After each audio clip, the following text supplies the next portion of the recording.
So I'm heading out.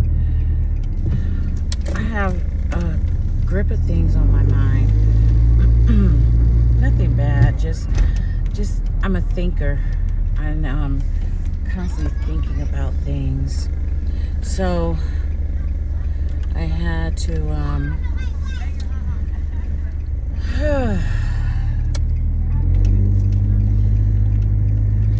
get myself motivated to get up today.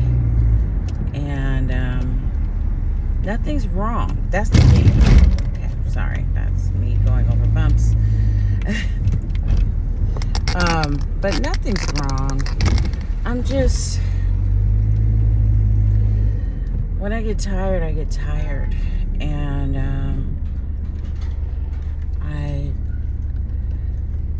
I don't particularly care for coming out. I hope that makes sense. Don't particularly care to come out. Okay. Thank you. I like to be alone. I like to just chill by myself.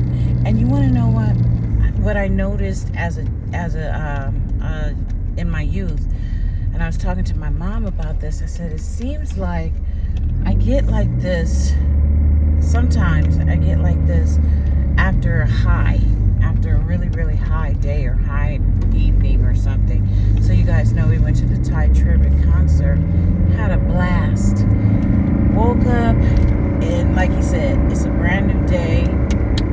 It is a brand new day, and I'm so grateful, so thankful. I guess after a night like that, you don't want to get back into life. You just kind of want to bask in it and just enjoy, you know. You guys know too. You just want to enjoy and enjoy your moment. So it is super bright out here.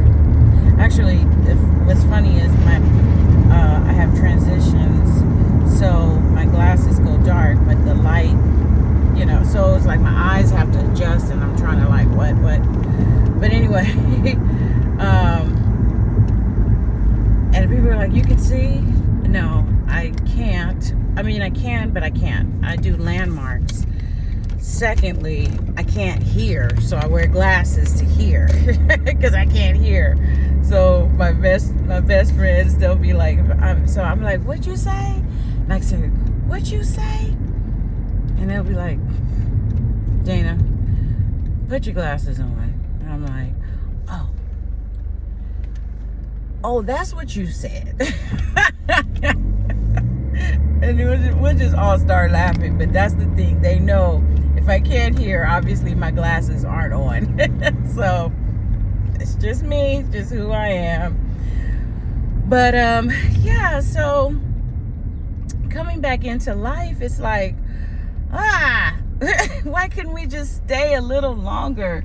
I think that's me with anything, and I used to have such a hard time with transitions and changes as a kid. I'm getting ready to be 49 in less than a month, and I'm realizing there was nothing wrong with me as a child, you know, because I would always hear, what's wrong with you? You know, black parents, not well, my mom, sometimes my dad, but mainly so-called godparents and, you know, people that had watch over you, whatever, and they're frustrated with you.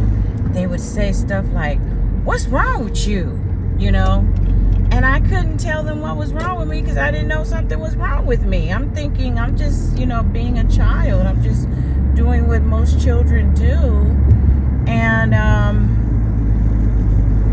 just being a child. So I didn't think anything was wrong with me, but that was the question posed to me from my teachers, from everyone that would grow frustrated with me. What's wrong with you? It's like, so I grew up believing something was wrong with me, and I would ask myself when things, you know, were like, and I'd be like, girl, what is wrong with you? And I learned recently, about maybe I want to say within the last 6 months or something. That's usually traumatic for a lot of young people. A lot of children grow up being scolded in that way and told, what's wrong with you? And they grow up believing something's wrong with them. And they believe that nothing ever gets right with them because no one ever told them that there is anything right about them, you know? So I began talking about life, and it just dawned on, just got in my spirit about, and I'm not deep, not like in my spirit, like Holy Spirit. I'm just saying it just started, something just touched me a certain way, talking about my childhood and realizing how displeased so many people were with me, especially in church. A lot of people talk about church hurt. I don't talk about church hurt that much because I've forgiven a lot of people, and I've forgiven a lot of, I've pardoned a lot of people's ways, especially after learning grace and learning what God has done for me and how He restored me, He redeemed me, and He restored me. So,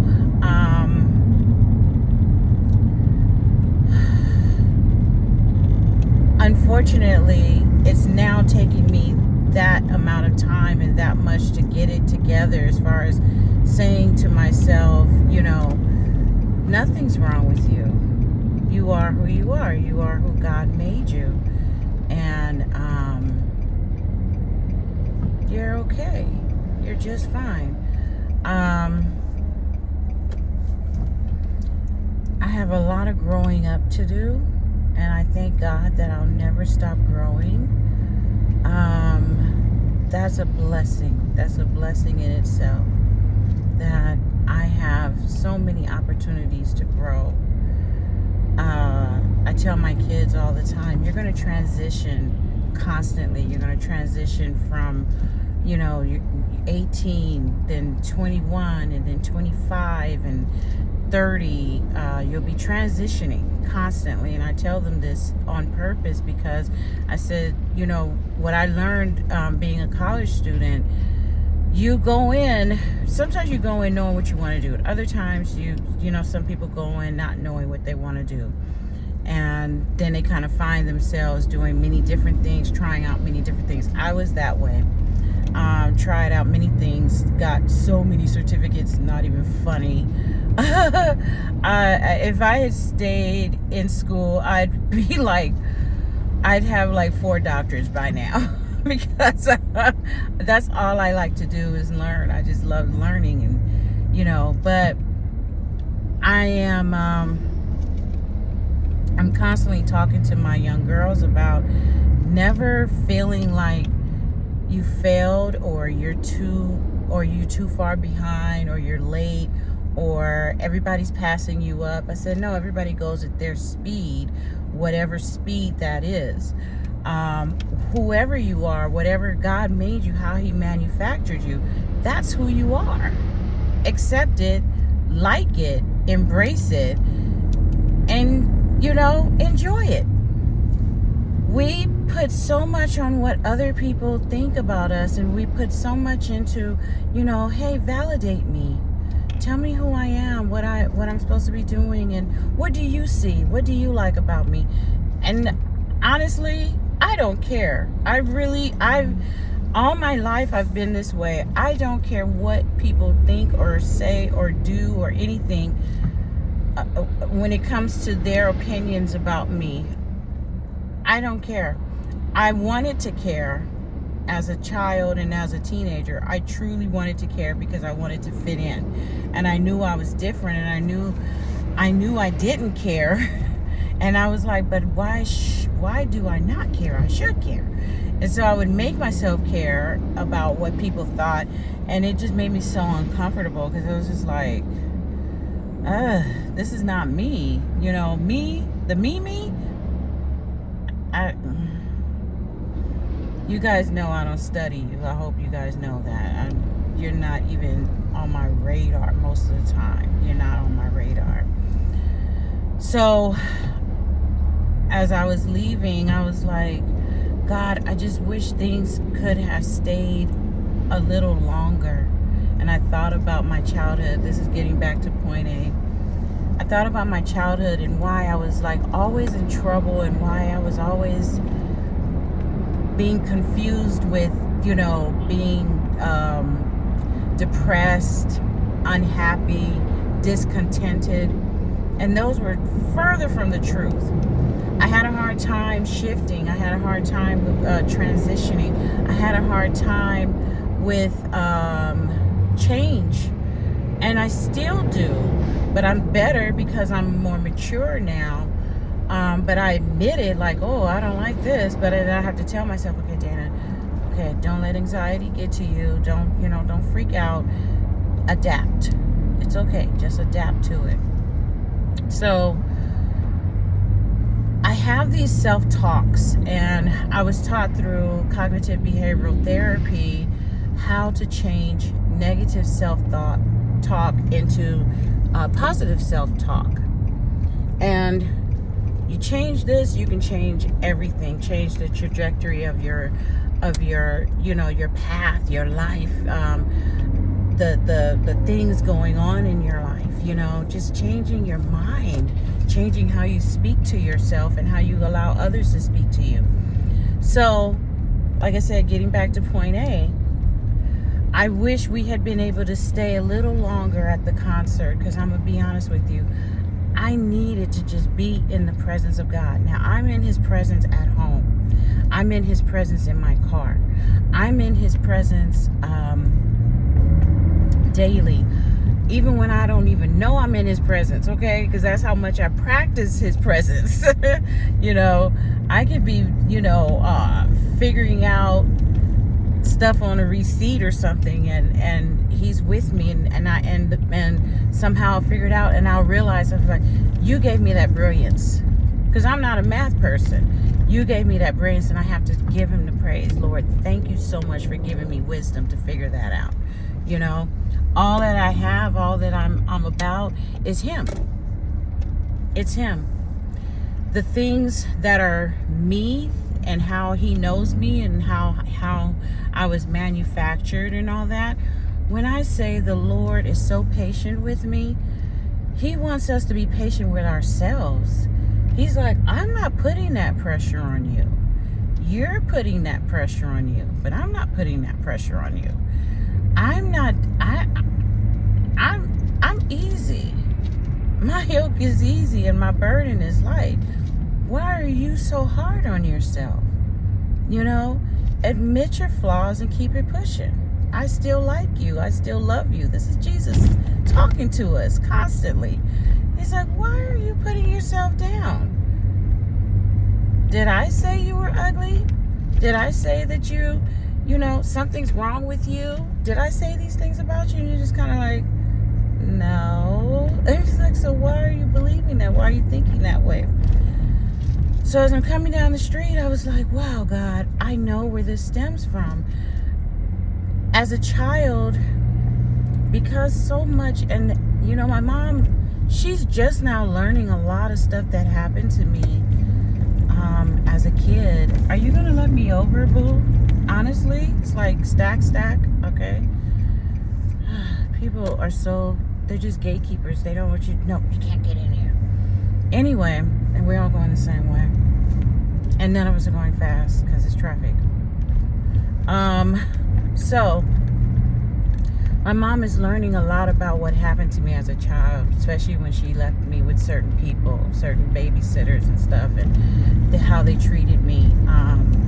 There's so many people at my church, at my churches, that they don't know they hurt me. They don't know that I still carry the hurt. They don't know, I don't carry it, but I remember it.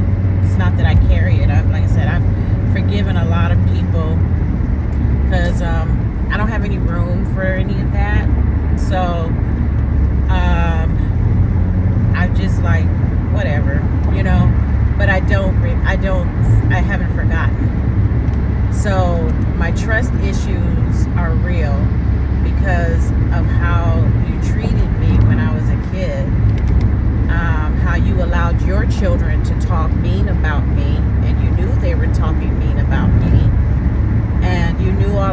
was friends.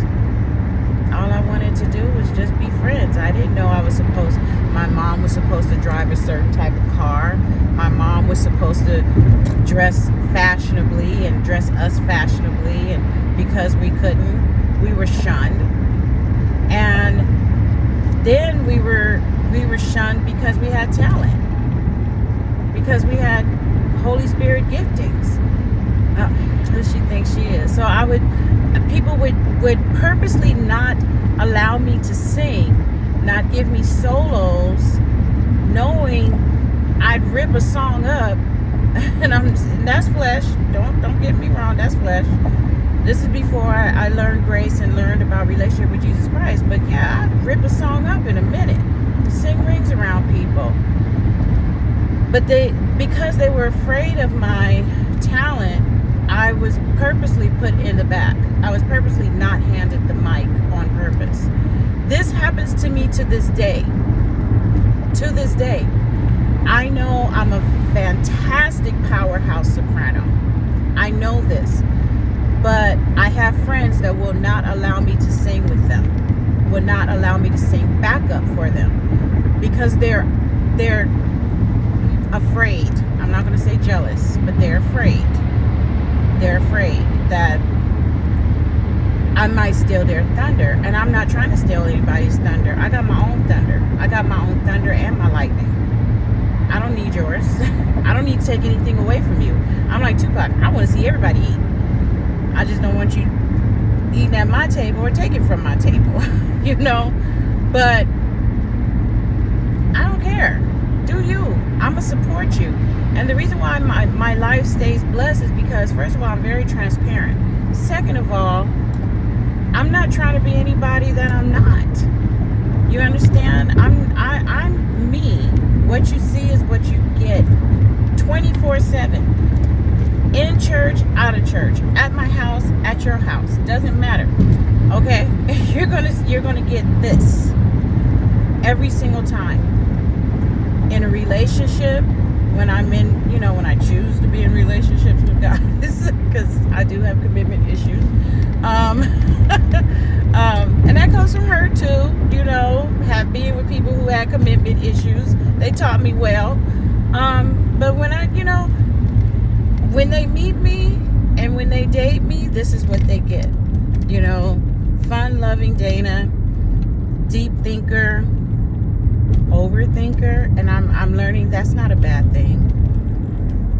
That means I have a relationship with myself that I'm not afraid of. I have an internal relationship with myself. I'm a deep thinker, and people normally make that a thing, a very negative thing. I'm telling you, I've been given some negative stuff my whole life since I was a little kid. So yeah, back to the parents and stuff who dogged me out. And it's funny, I'm there for them now. A lot of their children don't even go to church. And some of them will take me aside and like, I wish my son or my daughter came to church like you and your brother. I wish my son and daughter knew Christ like you and your brother. And I'm like, just pray for them. My mom prayed for me. I left. I came back on my own after, realized the world is bonkers. I'm bonkers, but I don't need that kind of bonkers. That's a whole nother level of bonkers out there. That's like us without God. So me with God and I'm bonkers. Just imagine people who are not with God and they are flat out. So, I just ain't got time for that. But as I was leaving the house, I was thinking about everything and like, I just wanted it to last just a little longer, God.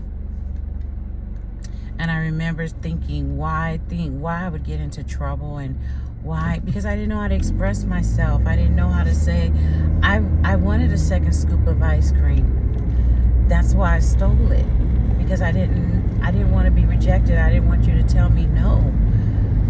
Because I heard no a lot. Not necessarily from my parents. I'm saying, from people that they left me in their care. Lots of no, but everybody else could get it. I remember having to be in the house, cleaning the house. I mean, true Cinderella story here. And the people that did this to me, they're long gone. They're long gone, dead.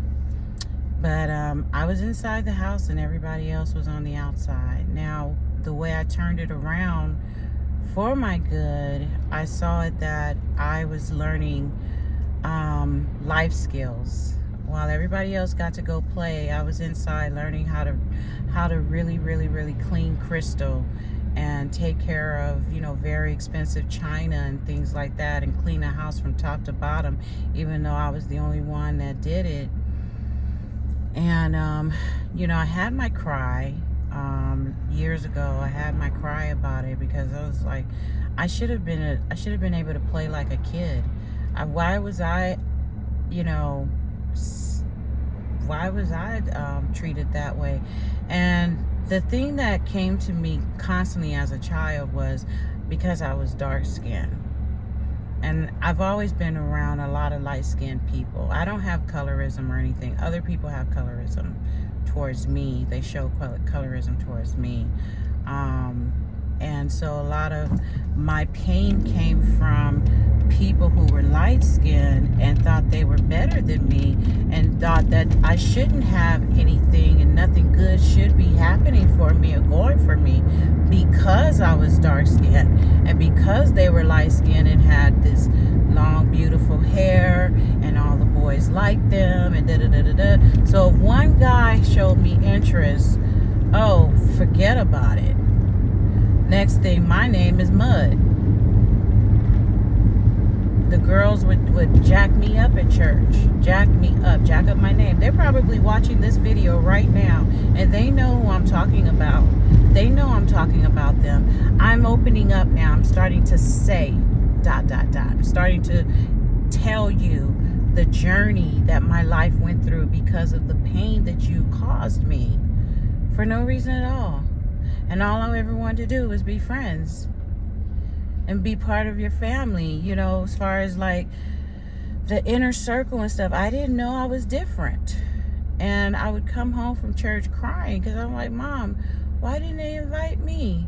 Everybody's meeting over at so-and-so's house and nobody asked me if I wanted to go. She's just like, Dana, she tried her best to tell me in such a nice way that people like that do things on purpose to make sure you don't win and to make sure you don't realize how powerful you are.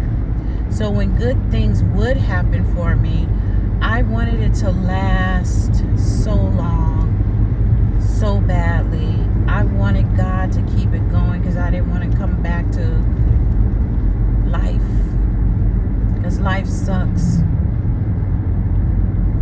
I don't get a whole lot of respect in life. Not a lot of people like me in life. And I'm being so open and so transparent. People think I'm popular. I'm not popular. I'm popular as far as people talking about me. They say mean things about me and they're negative. So that's what you hear. I don't have any friends. I don't have anybody calling me and talking to me. I do the calling and the talking and the hey, how you doing, reaching out and stuff. And I'm not saying that like start doing that. Please don't. Keep everything the same. Keep that same energy. I'm just saying that when it comes to genuineness, loyalty, all that stuff, I have maybe, I can count on one hand how many people are actually genuinely loyal to me. And the rest, I'm not angry though. I say thank you for showing me who you are. But this is why I used to get into troubles, because I wanted so badly to not have to return to my reality. I wanted so badly to not have to return to my reality. And I would just be like, gosh, please. Please. But the Lord is good because He allows me to feel and then to get over it. And I never have to think about it or talk about it ever again. It's like, So, yeah, and so, anyway, I hope that, like I said, I hope my testimonies and my stories and my transparency is helping other people so that you guys can understand you're not alone. You are not alone. We're all in this together. We're all going through this at the same time. We're all going through crap. Yesterday, my car wouldn't stop. I had to go pick up my daughter so that we could, go and do what we needed to do. And I came to my car. Surprisingly, I got in it. I don't know how, but I actually left my lights on and my car wouldn't start. And I was like, oh my goodness. So I called AAA, but I was also looking for, men to help me out and help me jump my car. And not one guy knew how to jump a car. I had my cables and everything. And they were just like, I don't know. So somebody jumped on the internet and helped me out. And I just sat here. And it was so interesting because, Ty Tribbett's concert was last night. And I had this whole day planned. And I just remembered, this thing that I talked to the girls about. I said, this is our plan. And this is God's. This is how, and then we get to where we're supposed to go. It's going to go like, eh. So I was just like, oh my gosh, I was supposed to be gone. And then this was supposed to happen. And that was supposed to happen. And this, da-da-da-da-da. Do you know, I did not fuss. I didn't say a word. I just said, okay. And I remember sitting and waiting. And I ended up having to cancel my